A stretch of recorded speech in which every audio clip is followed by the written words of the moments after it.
Hello student, I am your teacher. Today we are going to remaining chapter 30, remaining part. So it is from peas that they get all that they need: milk, meat, skin, food, tents, and cool, four coats and sweaters. Their goats are their only treasure. If a family has more animals, it is considered more rich and important. From these special gods they get cool for making the world famous pashmina wool. The Changpa graze their gods at higher and colder places so that the goat gods have more and softer hair fur. They stay high up on these mountains in very difficult conditions because that is where these gods can live. This is their life and their livelihood.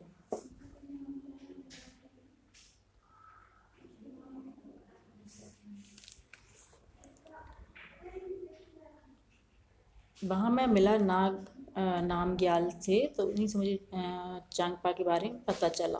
जैसा कि मैंने आपको बता दिया था कि ये चांगपा लोग कैसे थे। 5,000 लोग वहाँ पर रहते थे और ये कैसे लोग थे? घुमंतू लोग थे जो हमेशा एक ही जगह पर नहीं रहते थे।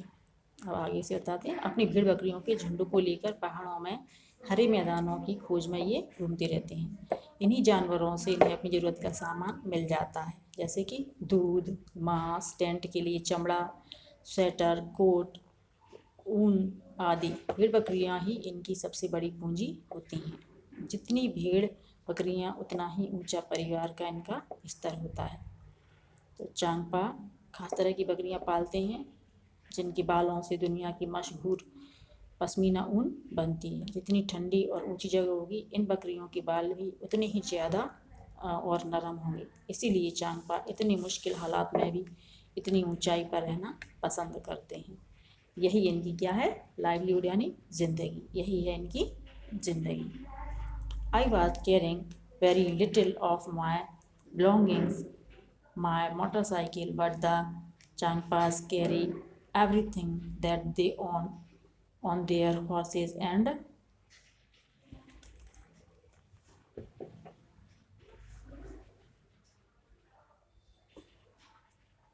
yaks.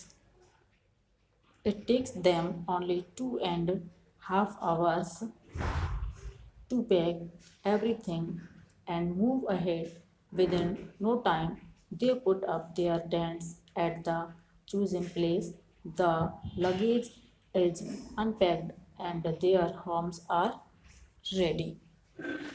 मैं मोटरसाइकिल पर तो अपना थोड़ा ही सामान लाया था, लेकिन ये लोग अपना पूरा घर और सामान घोड़ों और याक पर लाद कर घूमते हैं। जब आगे बढ़ना हो तो ये सिर्फ 2.5 घंटे में अपना डेरा समेट कर निकल पड़ते हैं। जहाँ ठहरना हो वहाँ कुछ ही देर में ये अपनी टेंट गाड़ लेते हैं और तैयार हो जाता है इनका घर। You are most welcome into our home, said Namgyal as he led me to the big cone-shaped tent. They call their tent Revo. Yak here is woven to make stripes which are stitched together. These are strong and warm and protect them from the icy storm winds. I saw that the stripes were tied with 9 sticks. The ground is dug about 2 feet deep. The tent is then put up around this on the higher part of the ground. आपका स्वागत है कहते हुए नामग्याल मुझे बहुत बड़े तिकोनी tent में ले गया। ये अपनी टेंटों को रेबो कहते हैं। याक के बालों से बुनाई करके चांगपा पट्टियाँ बनाते हैं जिन्हें सिलकर जोड़ लेते हैं। ये बहुत मजबूत होती हैं और गर्म भी। मैंने देखा कि ये पट्टियाँ 9 डंडियों के सहारे ज़मीन से बंधी थी। टेंट लगाने से पहले ज़मीन में 2 फुट गहरा गड्ढा खोदते हैं, फिर गड्ढे के आसपास की ऊंची ज़मीन पर टेंट लगाते हैं। नेक्स्ट पे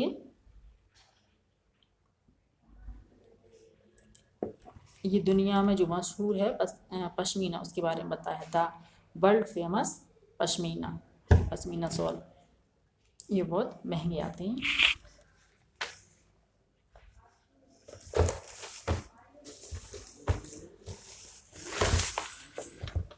It is believed that a pashmina shawl is as warm as 6 sweaters. It is very thin yet very warm. The goats from which the soft pashmina wool is collected are found on very high altitudes of 5,000 meters in winter. The temperature here drops below 0 degree centigrade minus 40 degree centigrade. 0 degree centigrade से minus 40 degree centigrade. A coat of warm hair grows on the god's body, which protects it from extreme cold. The gods shed some of their hair fur in summer. This hair is so fine that 6 of these would be as thick as one hair of yours. The fine hair cannot be woven on machines, and so weavers of Kashmir make these shawls by hand.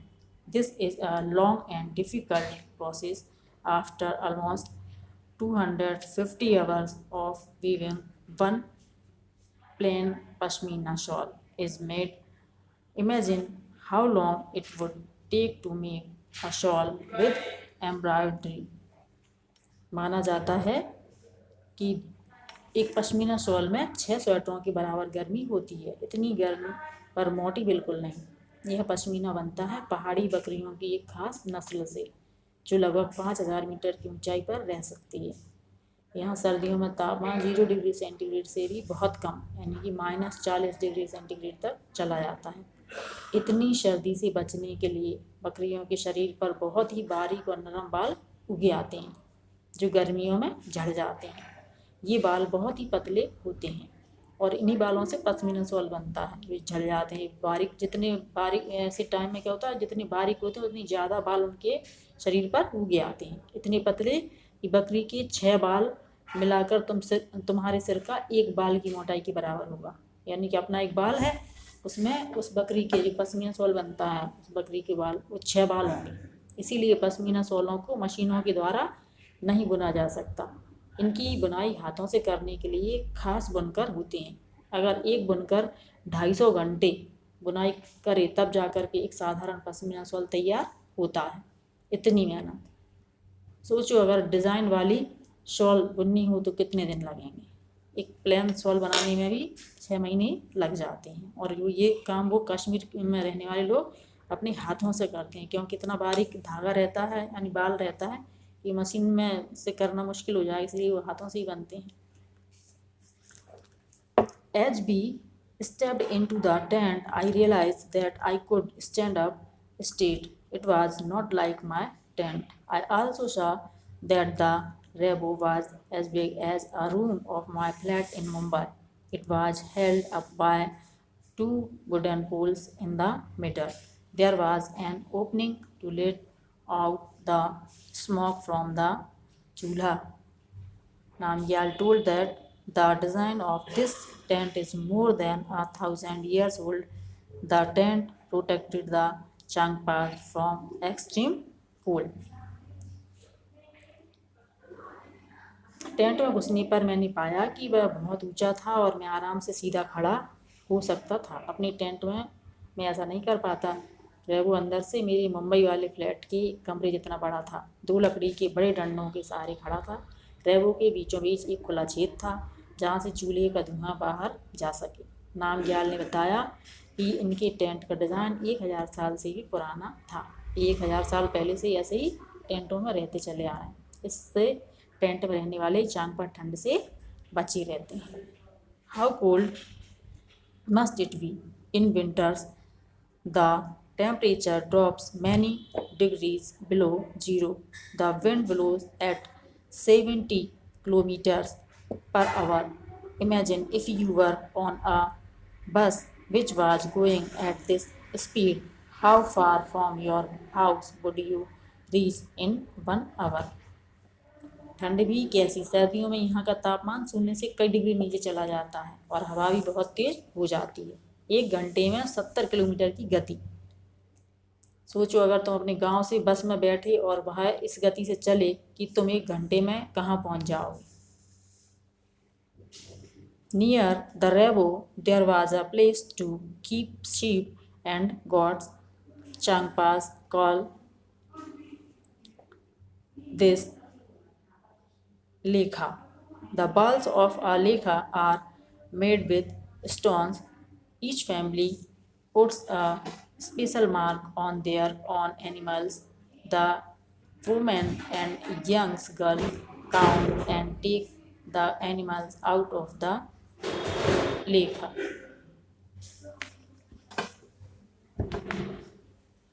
रेबो के पास ही भेड़ बकरियों को रखने की एक जगह बनी थी।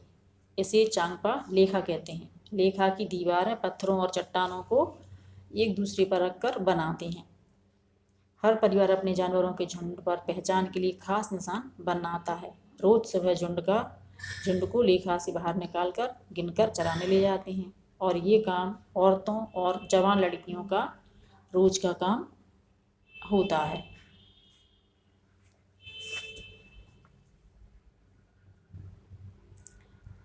For the Changpa, their animal are a very important part of their life.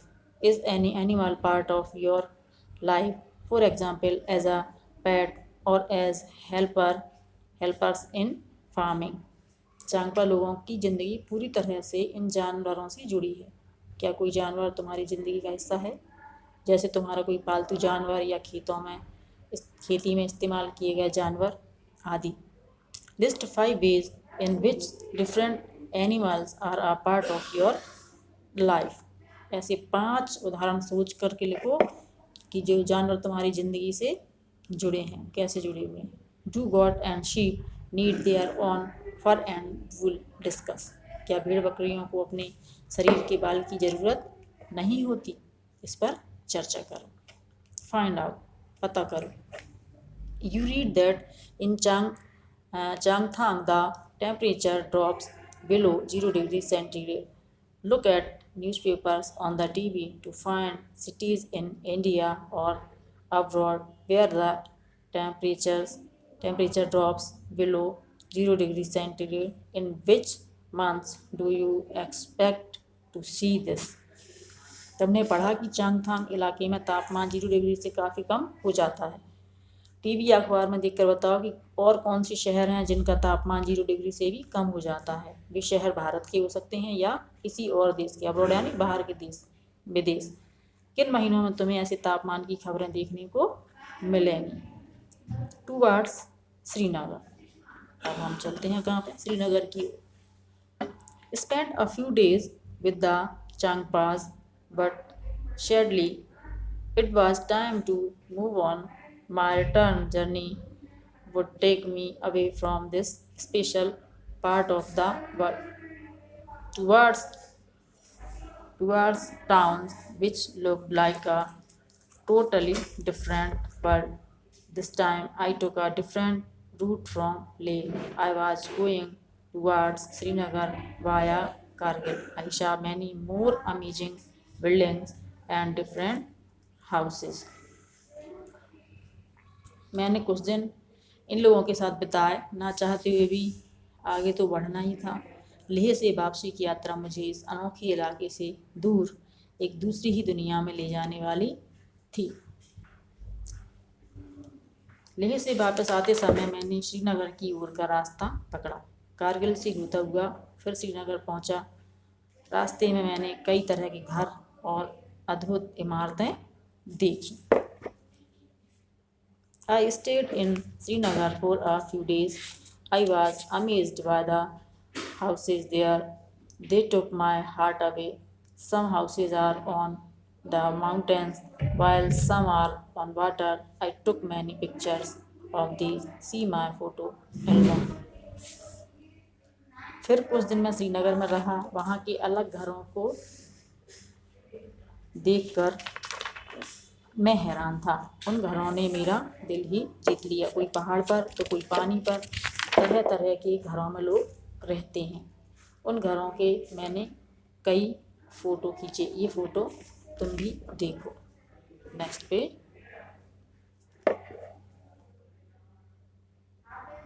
ये फ़ोटो है।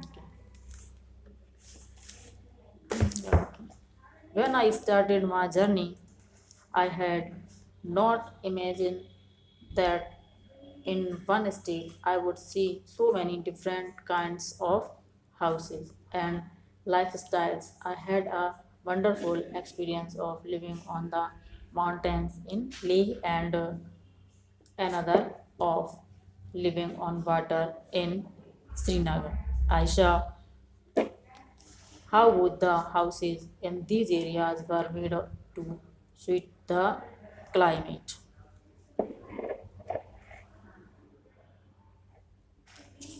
अपने सफ़र की शुरुआत पर निकलने से पहले मैंने कभी सोचा भी ना था कि एक ही राज्य में मुझे इतनी तरह के घर और लोगों के रहन सहन के तरीके देखने को मिलेंगे। लेह में एक अनुभव था दुनिया की चोटी पर रहने का, और श्रीनगर में अनुभव था पानी पर रहने का। इन इलाकों में घर भी ऐसे खास थे जो वहाँ के मौसम के अनुकूल थे। सूट द क्लाइमेट, यानी कि वहाँ की जैसी जलवायु थी उस तरह की। रिटर्न जर्नी, यानी कि वापसी का समय। Again it was time to move on. In Jammu, I saw houses like I have been seeing in Mumbai, the same cement, brick, steel, and glass. These houses are very strong, but they are not as special as the houses I was lucky to see in Leh and Srinagar. फिर आगे बढ़ने का समय आ गया। इस बार जम्मू शहर से होते हुए जाना था, और फिर वैसे ही घर देखे जिन्हें देखकर मैं बड़ा बड़ा हुआ हूँ। वही सीमेंट, ईंट, कांच और स्टील। इस बारे में कोई दो राय नहीं कि ये मजबूत और टिकाऊ हैं,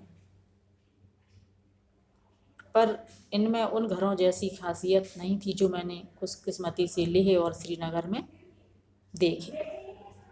after a long journey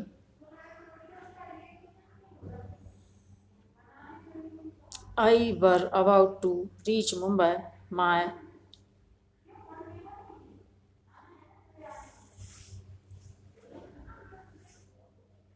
heart felt heavy. Uh, I also felt that my motorcycle did not want to come back. I was happy that I had learned and experienced so many new things.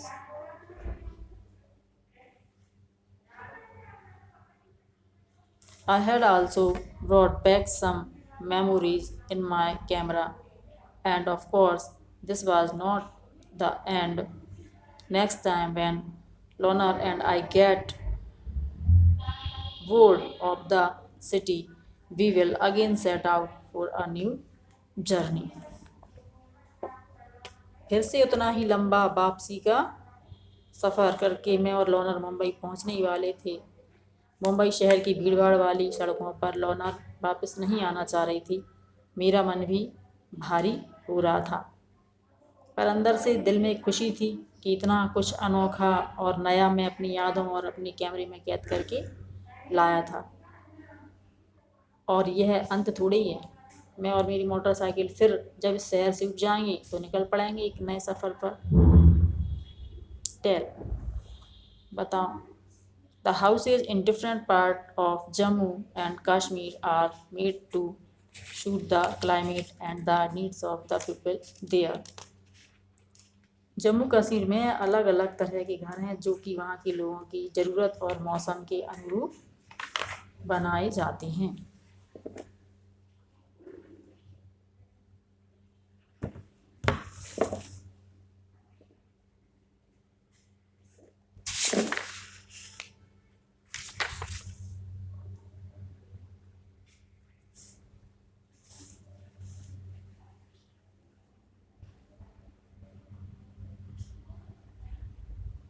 ये chapter आपका पूरा हो गया है। Next video में हम question answer डालेंगे। आपको ये चैप्टर अच्छा लगा होगा, आप इसको बार बार पढ़ें।